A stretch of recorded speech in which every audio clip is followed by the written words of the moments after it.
పొడి పిండి వేసాం కాబట్టి ఆయిల్ కూడా ఎక్కువగా పీల్చవు. ఈ వెల్లుల్లి కారంతో చాలా బాగుంటాయి. ఇవ్వండి ఎంతో టేస్టీ క్రిస్పీ బోండాలు. మీరు చేసి రుచి చూడండి. మీకు కనుక వీడియో నచ్చినట్లయితే లైక్ చేయండి, షేర్ చేయండి, సబ్స్క్రైబ్ అవ్వండి. మా వీడియోలు చూస్తున్నందుకు థ్యాంక్ యూ ఫ్రెండ్స్. ఈరోజు స్నాక్ రెసిపీ అయిన బోండాలు మా స్టైల్లో చేసుకుందాం. బోండాల కోసం 2 కప్పుల దోసపిండి తీసుకోవాలి. ఈ దోసపిండి పొట్టు మినపప్పుతో ప్రిపేర్ చేసుకున్నది. 4 ఉల్లిపాయలు, కొత్తిమీర, కరివేపాకు, పచ్చిమిర్చి, అల్లం ముక్కలు సన్నగా తరిగేసుకోవాలి. ఇప్పుడు తరిగిన ఉల్లిపాయలు, కొత్తిమీర, కరివేపాకు, అల్లం ముక్కలు, పచ్చిమిర్చి పిండిలో వేసేసుకోవాలి. 4 స్పూన్ల పొడి బియ్యం పిండి వేసేసుకోవాలి. ఈ పిండి వేయడం వల్ల బోండాలు కరకరలాడుతూ వస్తాయి. ఈ విధంగా కలిపేసుకోవాలి. మరి గట్టిగా కూడా కలపకూడదు, లోపల ఉడకదండి. దీనిలో ఆల్రెడీ దోశ పిండిలో సాల్ట్ ఉంది కాబట్టి మళ్ళీ వేయాల్సిన అవసరం లేదు. ఒక చిటికెడు సోడా ఉప్పు వేసేసుకోవాలి. ఎక్కువ వేస్తే ఆయిల్ లాగేస్తుంది. కొద్దిగా వేసి కలిపేసుకోవాలి.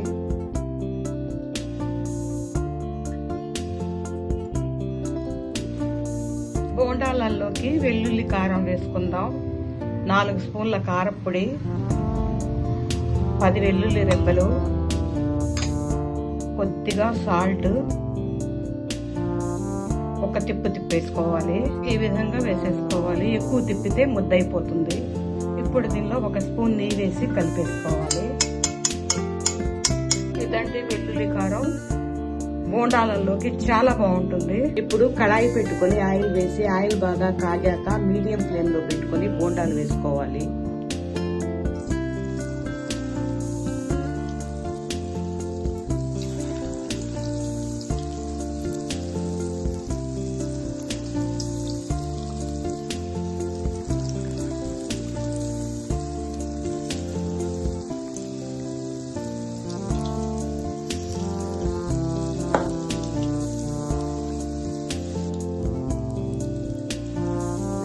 తిరగేసుకోవాలి.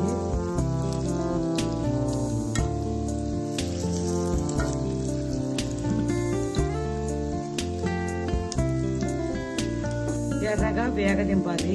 ఇవి ఎర్రగా వేగాయి. ఇప్పుడు తీసేసుకోవాలి.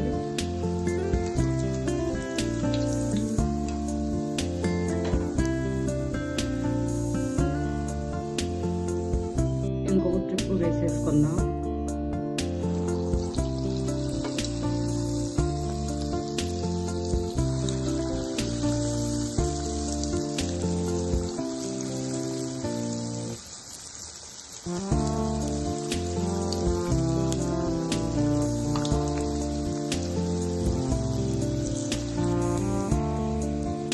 ఇవి కూడా వేగిపోయాయి, తీసేసుకోవాలి.